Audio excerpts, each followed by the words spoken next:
Pessoal, bom dia. Obrigado por estar aqui na hora do almoço. Eu já queria começar fazendo uma pergunta. Quantos aqui têm e-commerce e já estão faturando nota fiscal? A maior parte. Quantos querem abrir um e-commerce? Show de bola. Quem aqui fatura mais de 1 milhão? E a última, quem viu a neblina hoje? Muito bem. Então, o que a gente vai falar hoje? Falaram para tomar cuidado que existe um botão que explode o evento, mas deu certo. A gente vai falar sobre inteligência de mercado, como isso influencia os teus negócios e como vocês podem conseguir mais audiência, converter, faturar mais. Depois a gente vai mostrar algumas estratégias do que nós chamamos dos gigantes, que são os grandes varejistas do e-commerce no Brasil, especificamente sobre não lutar e sobre dançar, como lidar com eles. Algumas estratégias de aquisição, a gente vai passar por coisas parecidas com o que vocês viram na palestra anterior, com base em dados. Depois insights e um grande resumo. Vamos lá. Então, a primeira coisa, inteligência de mercado. É um tema novo. Esse tema vem sendo trabalhado há alguns anos e significa nada mais do que a gente lembrar que nem hoje de manhã, quando tinha aquela neblina enorme e fechou Congonhas, isso aqui seria você sem a torre de controle ou sem o Waze navegando em São Paulo. Agora, saindo do evento, indo para a tua casa, seja de táxi ou de carro, a realidade é um pouco mais complicada. Ela possui outros players, outros stakeholders ao nosso redor e influenciam o nosso e-commerce. É a mesma coisa que a gente vai ver agora para a questão do e-commerce de todo mundo aqui. Antes de começar a entrar direto em inteligência de mercado, como uma parte ainda quer entrar no mercado, eu queria dar uma sugestão. Existe um framework que eu gosto muito, que são 4 palavras, e com ela você consegue organizar e estruturar qualquer empresa. A primeira delas é estratégia, você definir que estratégia que vai utilizar, como que vai entrar no mercado, etc. A segunda é execução ou operação.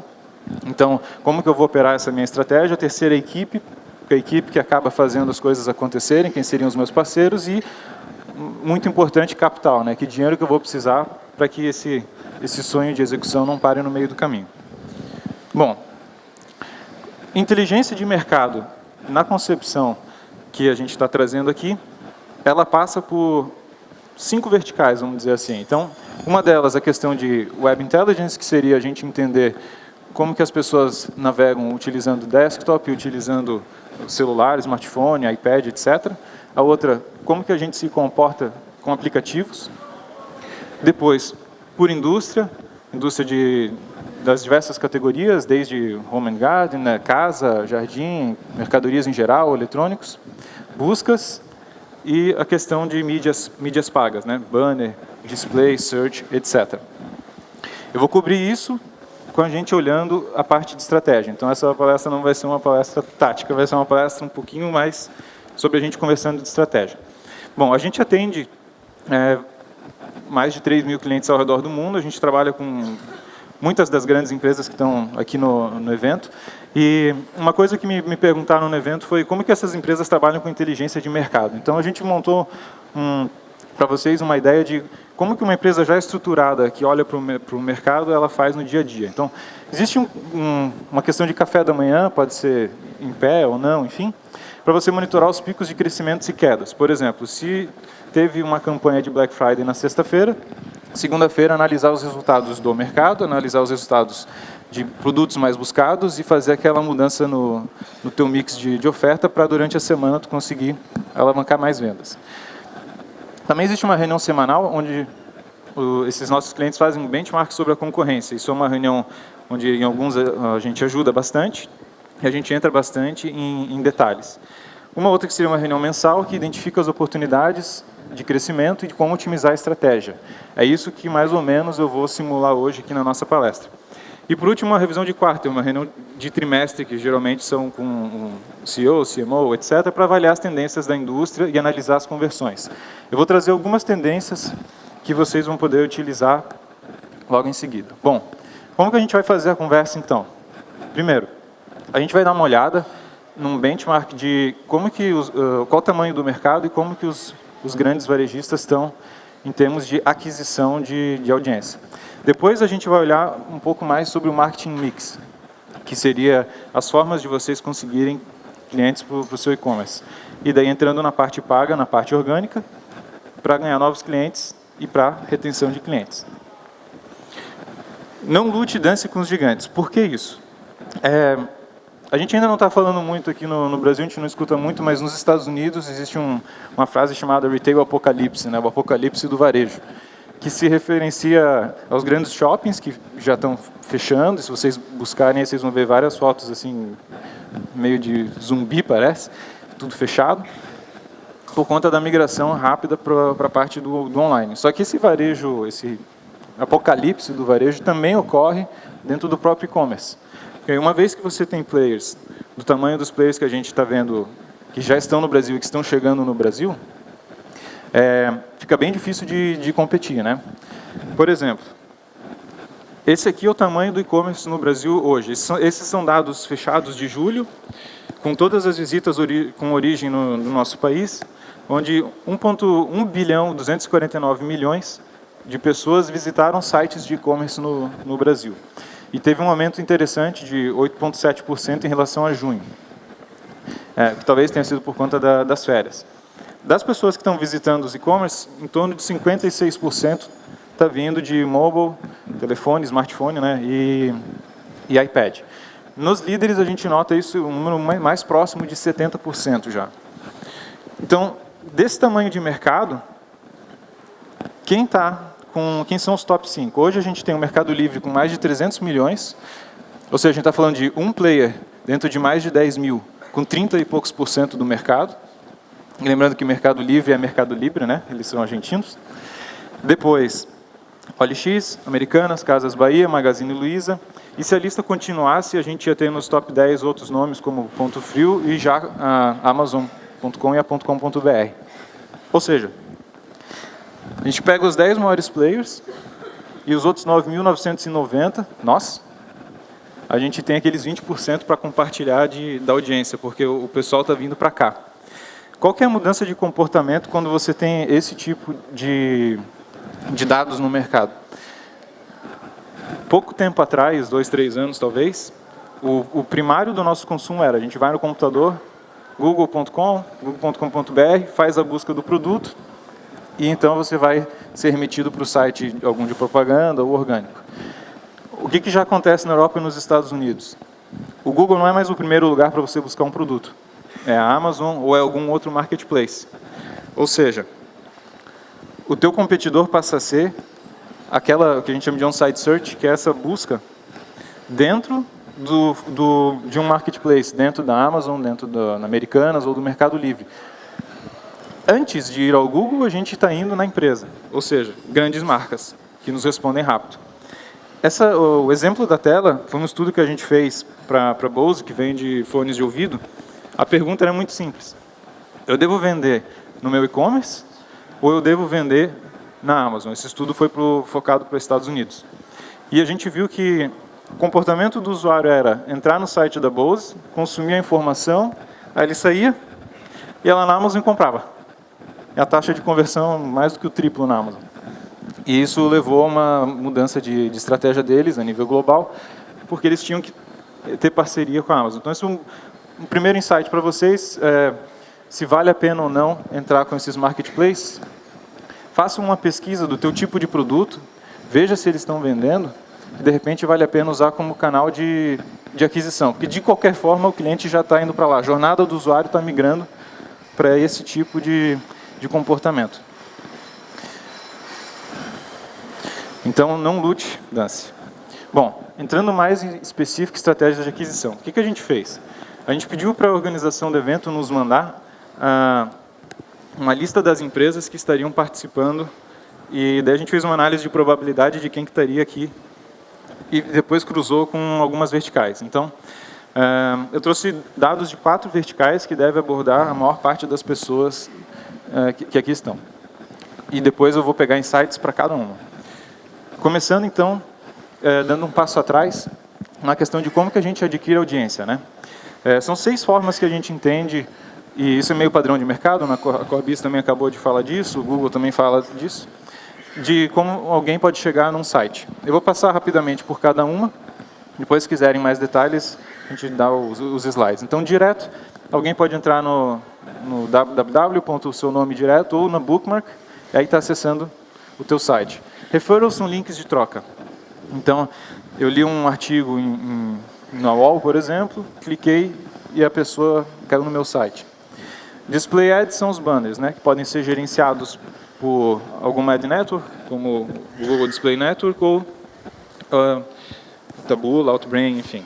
E busca. Google, Yahoo, Bing, que se divide em pago e orgânico.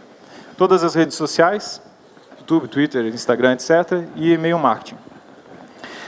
Os números e os gráficos que eu vou mostrar agora utilizam isso aqui como base. Então, o primeiro deles foi mercadorias genéricas, né? Mercadorias de forma geral. Aí a gente está falando coisas que não são muito nichadas. Então, daquele 1,2 bilhões de visitas mensais para e-commerce, mais de 50% está caindo nesses sites de mercadoria geral. São 760 milhões mês de julho. Os top 5 websites, Mercado Livre, Americanas, Casas Bahia, Magazine Luiza e o AliExpress, com um destaque para o crescimento do Mercado Livre, né? Porque se você tem 300 milhões de visitas num mês e ainda cresce 10% para o mês seguinte, você adquiriu mais 30 milhões de audiência em um mês. Então, nos chamou a atenção dar uma olhada um pouco mais em detalhes no Mercado Livre. O que a gente viu?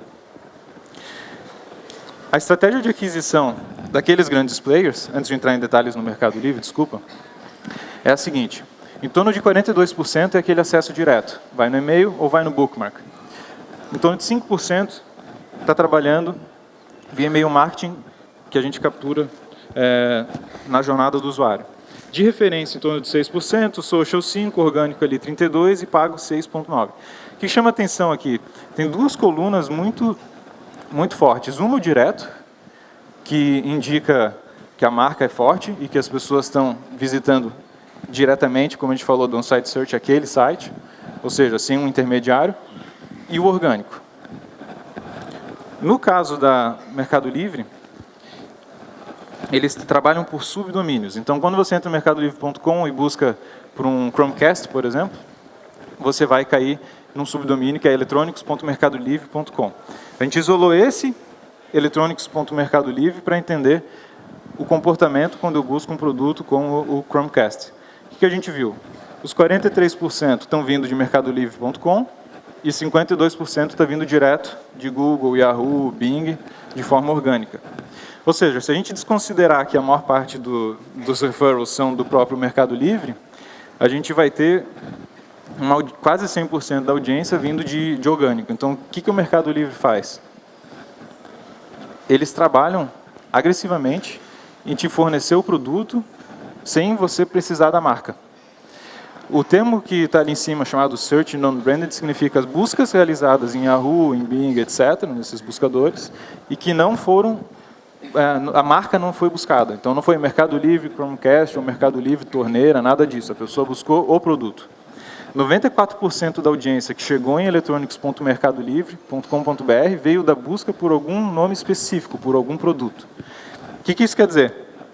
Se alguém aqui vende eletrônicos e tu tem Chromecast no teu marketing mix, você vai ter que competir com esse tipo de comportamento, com esse player e com os outros players, mas especificamente aqui a gente está falando de um player muito agressivo.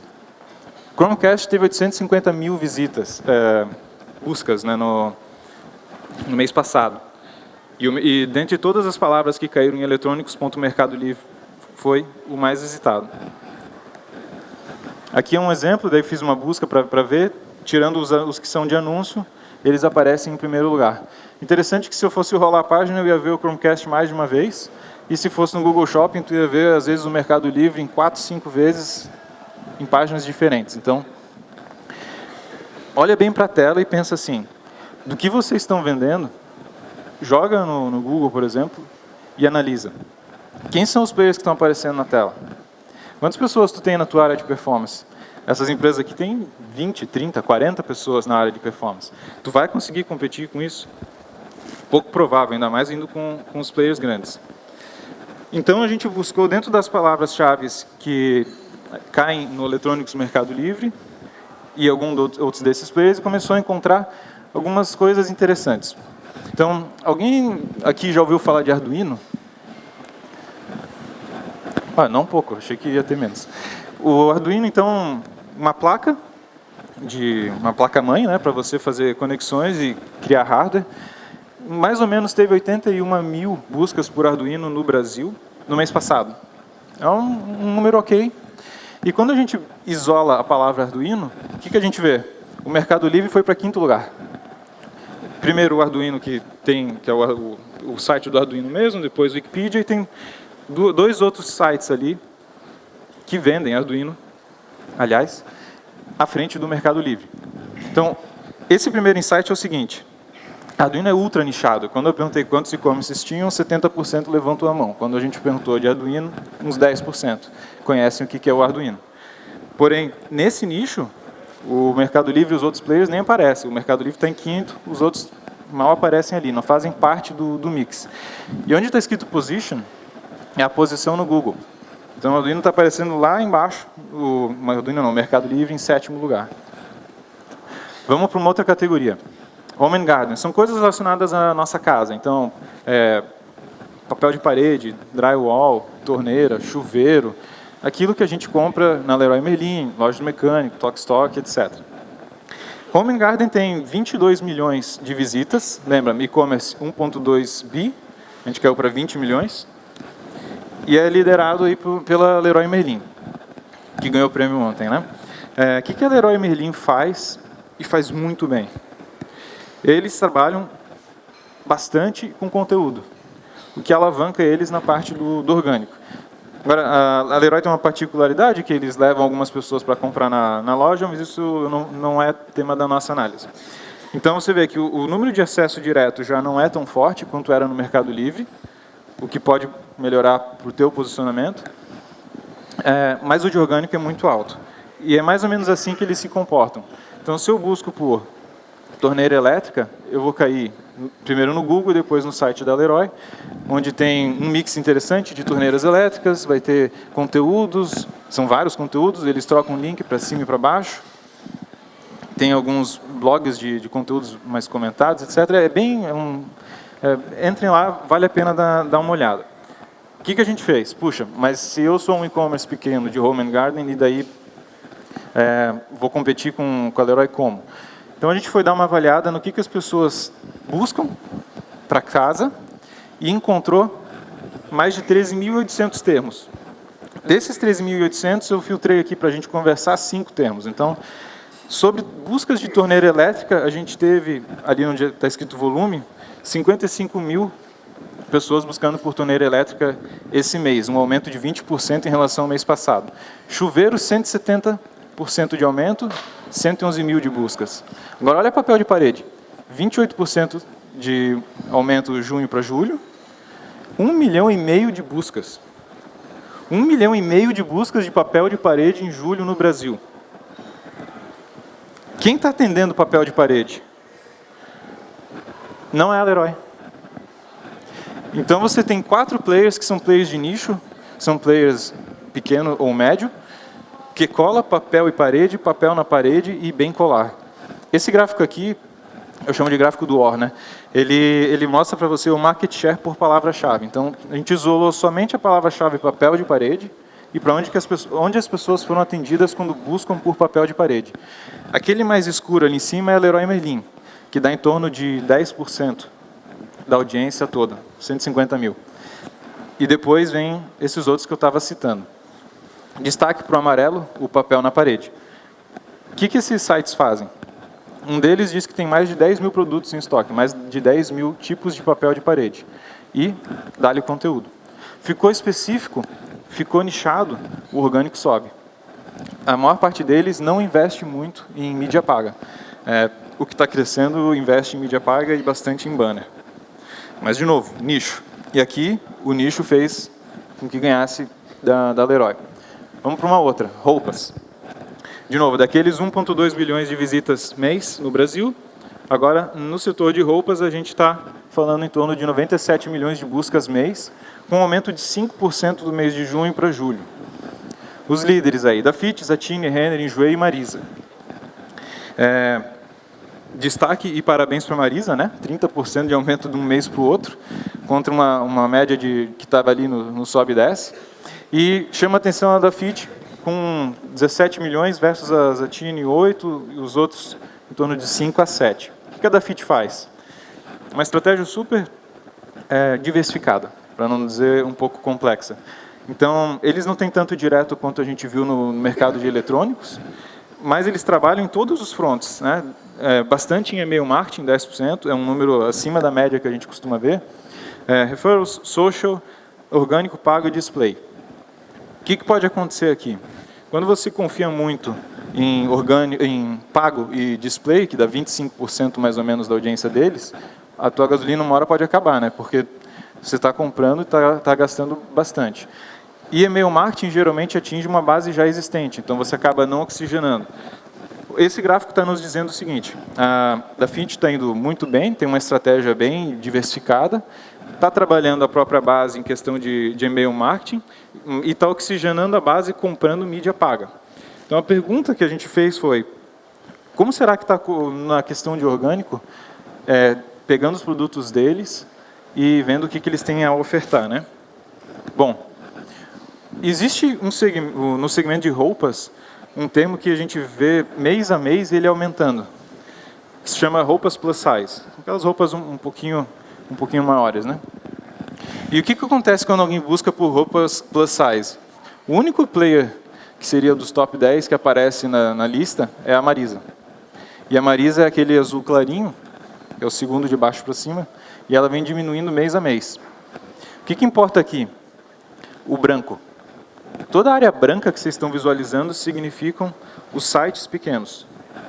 Então, os menores sites representam mais de 50% em torno de 40%, desculpa, da audiência que atende a necessidade de roupa plus size. E, de novo, algumas média empresas ali, que nem essa da Luz Plus Size, o Distrito Moda, Cauê Plus Size, etc. Gente, quando eu falo média, é porque a gente está comparando com Amazon, com Marisa, etc., né? Mas nesse nicho, esses estão indo bem. Esportes, de 1,2 bilhões, caímos agora para 70 milhões. Quem domina esportes no Brasil? Netshoes, Centauro, de novo o subdomínio, né? Esportes.Mercado Livre, Canui e Adidas, com um crescimento bem interessante de junho para julho. A Netshoes é mais de 2,5 vezes maior do que o segundo player. Então, qual é a estratégia de aquisição deles? Semelhante ao que a gente viu da Dafit, só que com marca muito mais forte, o direto está em torno de 40%, o orgânico, interessante, 23%, e-mail marketing o mesmo número, 10%, social o mesmo número, 5%, pago 11%, display 6%. O que é interessante de display, eles não estão mais dependendo de um fornecedor somente. Se entrasse dentro dos display ads, a gente ia ver vários Netshoes trabalhando com vários players assim, ao mesmo tempo.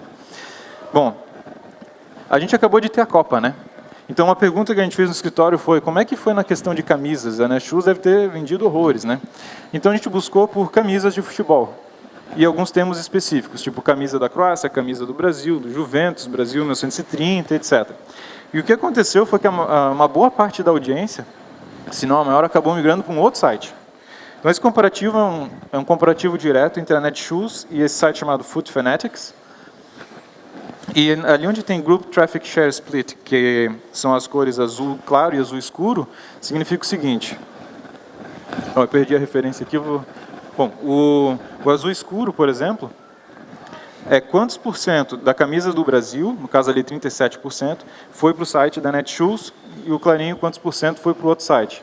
A gente vê um equilíbrio, quase uma dominância do clarinho, que é o site da Food Fanatics. O que eles fazem de novo? Muito mix de camisa, tem várias propagandas, enfim, mas é tudo nichado. O site inteiro é sobre camisas, isso aumenta a relevância e isso sobe questão de orgânico. Bom, resumo.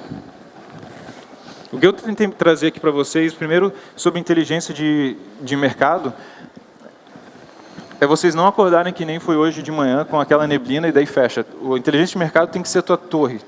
Então, se você vai abrir um e-commerce, ou se você já tem um e-commerce e tu está ignorando que existe players desse tamanho, não adianta tu querer vender, por exemplo, Chromecast, se você não tiver algum nicho que vai te envolver naquilo e vai te trazer para cima. Você vai gastar horrores de dinheiro e não vai conseguir competir.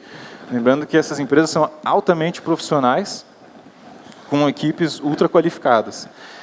Segundo, avaliar as tendências. Então, se você entrar em cimarweb.com e jogar lá qualquer site ou qualquer palavra, jogar plus size, por exemplo, você vai começar a ver tendências de consumo no mercado. Se tu pegar uma tendência que nenhum outro pegou, o mercado é teu, é um oceano azul. Não ignorar o poder dos segmentos, então a gente viu alguns segmentos, todos eles crescendo, por exemplo, o de casa, comparado junho para julho, entra junto, vai crescer junto. 2, não lute, dance com os gigantes, que é isso que a gente conversou aqui. 3, acho que é o mais importante de tudo. A conversa aqui toda, o resumo da palestra é acha um nicho. Vai lá entender a tua audiência, conversa com eles, faz pesquisa, senta com a pessoa. Como é que ela busca? O que ela quer? Como que uma empresa chegou em um mix de 10 mil produtos de papel de parede? É um produto, com 10 mil variações. Só que aquilo ali fez ele ser bem-sucedido. Então, encontrando um nicho, certamente tu consegue alavancar a tua audiência. O posicionamento, a forma como tu se posiciona, como no exemplo daquele da camisa, vai fazer com que a tua relevância cresça também. Com baixo investimento, sobe a tua receita. Marketing mix. Depois que tu definiu toda essa parte da estratégia, aí sim acho que cabe sentar. Ok, então o meu público ele costuma clicar em banner. Meu público costuma responder a e-mail marketing. Aí tu define teu marketing mix. Para quando a gente está começando, conteúdo, relacionamento e parcerias. É isso que a gente vê, escuta no mercado que tem dado mais certo. Então, um conteúdo de altíssima qualidade, nichado, relacionamento. O relacionamento quer dizer até, às vezes, dentro do próprio bairro, dentro da própria cidade. Tem alguns players expositores aqui, que se você sentar e conversar com eles, vocês vão ver assim, eles atendem o bairro, atendem a cidade, atendem o estado, então é relacionamento físico mesmo, pessoas. A gente não está falando de e-commerces que faturam 100 milhões, a gente está falando de e-commerces que faturam 500 mil a 1 milhão. E o quinto, porque a gente realmente acredita nisso, o Cimarweb tem dados de qualquer site e qualquer aplicativo. Então, a gente monitora mais de 500 milhões de computadores e telefones ao redor do mundo, e vocês têm acesso a isso gratuito, no Free Pro, no cimarweb.com. É só entrar lá, sair fazendo a busca. Então, não tem nem que despender alguma coisa. Utilizem isso. Então, pensa no que você pode fazer na tua estratégia, utilizando dados daquele que você considera que são bem-sucedidos, ou até olhando os dados do teu competidor, para avaliar se esse mercado está subindo, se ele está baixando, se o teu produto está entrando numa vertente de tendência de alta ou de baixa, enfim. E contem conosco, a gente responde bastante questões por e-mail, por LinkedIn, enfim, e estamos disponíveis para isso. É a nossa missão ajudar a competitividade do mercado digital. Bom, volto. Se quiserem meu contato, aí está meu telefone, meu LinkedIn, meu e-mail, à vontade para ser bombardeado. A gente tem 5 minutos para questões e perguntas, e aqueles que quiserem depois ter uma conversa, mais tipo uma consultoria específica, por favor, me manda um e-mail para a gente agendar. A gente tem uma equipe que pode ajudar vocês com a estratégia de vocês. Obrigado.